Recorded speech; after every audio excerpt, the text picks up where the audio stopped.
Spain نے امریکہ کے غزہ امن بورڈ میں شمولیت سے انکار کر دیا ہے۔ اسپین کے وزیر اعظم کا کہنا ہے کہ اسپین نے اس نام نہاد پیس بورڈ میں شمولیت نہ کرنے کا فیصلہ کیا ہے۔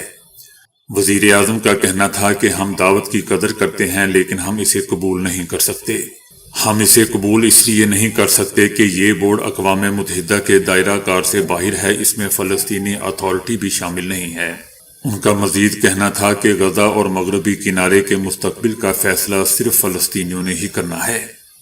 دوستو، یاد رہے کہ امریکی صدر ٹرمپ کی جانب سے تشکیل دیے گئے غزہ بورڈ آف پیس میں پاکستان، قطر، سعودی عربیہ، ترکیہ، انڈونیشیا، بحرین، مصر، اردن، قازقستان، ازبکستان اور متحدہ عرب امارات شمولیت اختیار کر چکے ہیں، جبکہ پاکستان پر شہباز شریف پر اس پر شدید تنقید بھی ہو رہی ہے۔ چائنا نے بھی اس بورڈ کا پہلے ہی بائیکاٹ یا انکار کر دیا ہوا ہے۔ چائنا کا کہنا ہے کہ اقوام متحدہ کے باہر ہم کسی بھی بورڈ میں شمولیت اختیار نہیں کر سکتے۔ برطانوی وزیر اعظم کی تنقید کے بعد صدر ٹرمپ نے افغانستان میں برطانوی فوجیوں سے متعلق اپنا بیان بدل دیا۔ صدر ٹرمپ نے اپنے تازہ بیان میں برطانیہ کے فوجیوں کو عظیم اور بہادر قرار دیا اور کہا کہ برطانیہ کے فوجی ہمیشہ امریکہ کے ساتھ رہیں گے۔ صدر ٹرمپ کا کہنا تھا کہ افغانستان میں مارے گئے 457 برطانوی فوجی بری طرح زخمی ہوئے تھے اور وہ عظیم جنگجوؤں میں سے ایک تھے۔ ان کا کہنا تھا کہ یہ ایسا بندھن ہے جو کبھی ٹوٹ نہیں سکتا، سوائے امریکہ کے برطانوی فوجیوں کا کوئی ثانی نہیں۔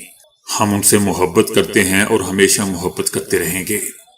یاد رہے دوستو کہ 2 دن پہلے ہی امریکی صدر ٹرمپ نے کہا تھا کہ افغانستان میں طالبان کے خلاف جنگ کے دوران برطانوی فوجی فرنٹ لائن پر نہیں تھے، جس کے بعد برطانوی وزیر اعظم نے صدر ٹرمپ کے بیان کو توہین آمیز قرار دیتے ہوئے امریکی صدر سے معافی مانگنے کا مطالبہ کیا تھا۔ امریکہ کی ثالثی میں 2 روزہ روس یوکرین مذاکرات بغیر کسی اہم پیش رفت کے اختتام پذیر ہو گئے۔ مذاکرات میں روسی یوکرینی حکام کا براہ راست رابطہ ہوا تھا۔ مثبت اور تعمیری ماحول میں ہونے والی بات چیت میں امریکہ کے مجوزہ امن فریم ورک کے نکات پر توجہ مرکوز کی گئی۔ روس اور یوکرینی صدر نے ابو ظہبی میں مذاکرات کے ممکنہ اگلے دور میں شرکت پر رضامندی ظاہر کر دی۔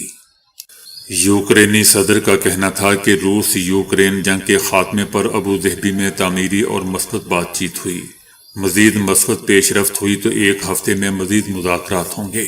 امریکی عہدیداروں کا کہنا تھا کہ 2 روزہ مذاکرات میں فریقین کے درمیان بہت احترام دیکھا گیا۔ فریقین روس یوکرین تنازع کا حل چاہتے ہیں۔